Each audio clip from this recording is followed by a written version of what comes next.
Ladies and gentlemen, boys and girls, children of all ages, welcome to Robert Sports Show. I'm your host, Robert. Alright, NASCAR Xfinity Series and NASCAR Cup Series on the streets of Chicago this weekend.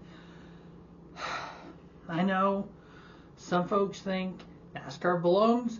It's July 4th weekend. You got to be in Daytona. It's tradition. You know what? There are some traditions in 2025 it doesn't make any sense anymore. To me, that's one of them. We're in the streets of Chicago for 2 races. Get started tomorrow with practice and qualifying in the morning for Xfinity, then Cup, and then Xfinity race in the afternoon. Yeah, the first 2 years have been plagued by rain. Overall, I think it's been fun. It's been entertaining. I know a lot of people don't like NASCAR road course racing, let alone street racing. It's 2025. We have to change from what's been done in the past in the 70s and 80s and 90s because people don't watch the same way they did then. You had a older generation then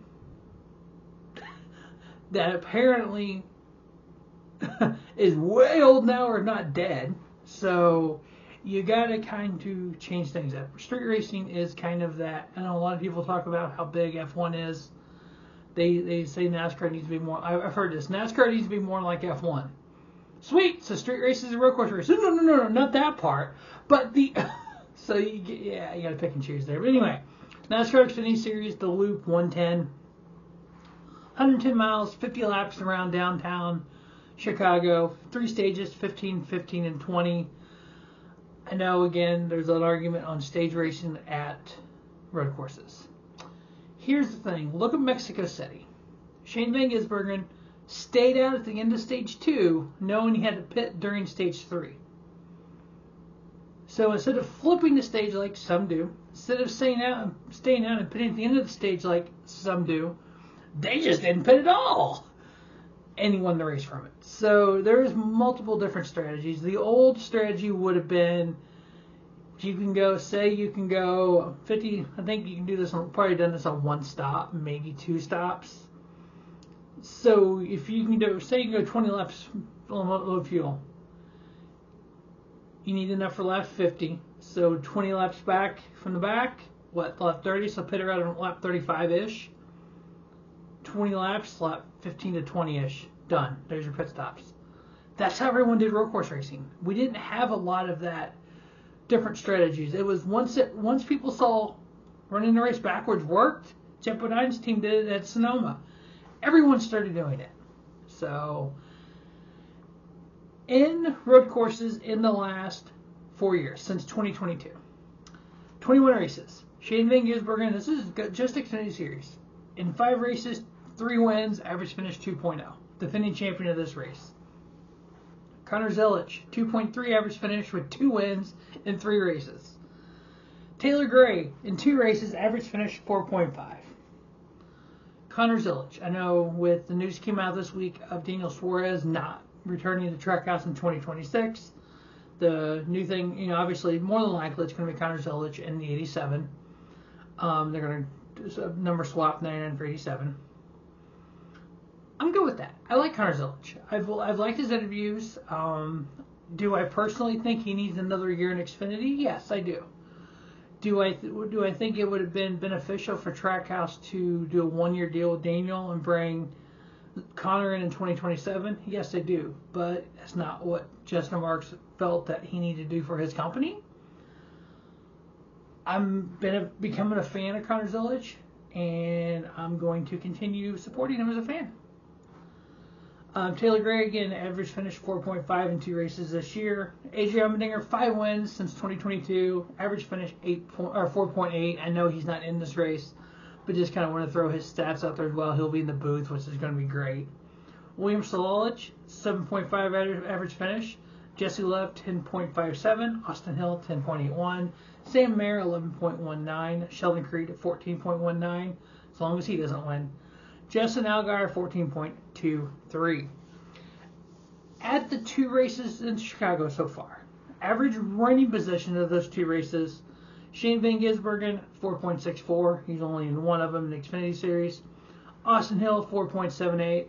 He's more than just a super speedway guy. Jesse Love, 4.86. Sammy Smith, 9.74. Justin Allgaier, 11.60. Sheldon Creed, 14.51. Sam Mayer, 16.86. Jeff Burton, 20.4. These are average running position for the two Chicago races. Ryan Sieg, 20.57, and Parker Retzlaff, 22.28. Average finishes for the Chicago races. Gisbergen, 1 race, 1 win. Jesse Love, 5.0. Justin Allgaier, 6.0. Austin Hill, 6.0. Sammy Smith, 9.5. Jeff Burton, 17.0. Sam Mayer, 18.5. Sheldon Creed, 18.5. Connor Mozak, 20.5. And Ryan Sieg, 20.5. On the two road courses in 2025 so far. So Connor Zilic actually leads the way with the average running position on the two road courses in 2025 with 6.71, followed by Taylor Gray at 7.11, Austin Hill 10.88, Sammy Smith 11.14, Jesse Love 11.84, Christian Eckes 12.77, Carson Kvapil 13.45, Brandon Jones 14.03, William Salich 15.22, and Sheldon Creed 15.24. Average finish position in those two races, Connor Zilic 3.0 with a win, Austin Hill 3.5. Again, he's more than just a super speedway guy. Christian Eckes 4.5. Of course, he's in that 16 color car in the Xfinity Series. A little AJ rubbed off on him. Taylor Gray 4.5. William Salich 7.5.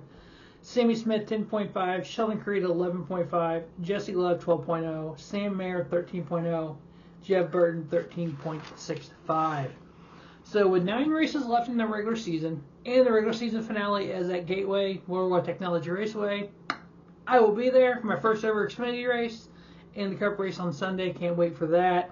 The fact that it is the regular season finale there at Gateway, and we have pretty decent teams outside the playoff bubble, we could have that surprise just winning your in guy. Right now we have Justin Allgaier leading the way with 3 wins, followed by Sam Mayer, who's minus 63.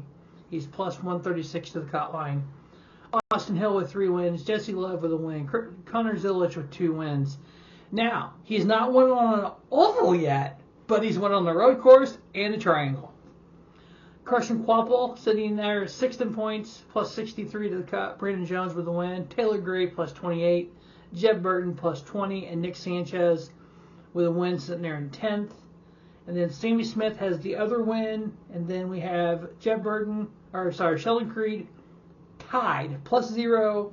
And we have Ryan Sieg minus 0. Harrison Burton minus 1. Then everybody else is almost a race behind. We have Christian Eckes minus 51. Daniel Dye minus 52. We have Dean Thompson minus 53. Brendan Poole minus 99. Jeremy Clemens minus 105.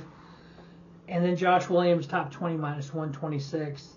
So right now we have 4 rookies in the top 10 in points. We have Connor Zilic in 5th. Carson Kvapil in 6th. Must be something in the water there at Junior Motorsports. Taylor Gray in 8th, Nick Sanchez in 10th, and then Christian Eckes, Daniel Dye, both for Call Racing 15th, 16th. Dean Thompson 17th, and William Salich 23rd. So we can have that surprise kind of winning your end, like a Daniel Dye, like a Christian Eckes, which would be really cool to see. But for typically right now, more than likely, Justin Allgaier is going to win the regular season title for Junior Motorsports. And who is in is more than likely going to be in. We really have a 3-man battle for that final spot. Sheldon Creed, Ryan Sieg, and Harrison Burton. Unless we get somebody win like a Josh Williams or one of the call cars. Now for the Loop 110 win picks. I got 4 of them. Obviously I'm going with the big 2 like everyone else under the sun. Shane Van Gisbergen in the 9 for Junior Motorsports. And his Junior Motorsports / Trackhouse teammate of Connor Zilic. I love the fact that Shane's driving the 9 WeatherTech Red Bull, and Connor's got the 88 Red Bull WeatherTech, and they're just kind of the opposite paint scheme of one another. And then Taylor Gray, I got picking him kind of an outside shot against his first career win, and then Austin Hill, kind of that dark horse pick. But I think it's going to be Shane versus Connor. We can definitely going to see that next year at road courses as well. But in the Cup side, we may have a new player in the game. We'll talk about that next. As always, thanks for watching Rubber Sports Show. Don't just have a great day. Have a spiffy day. Rubber Sports Show, your YouTube leader in sports talk content.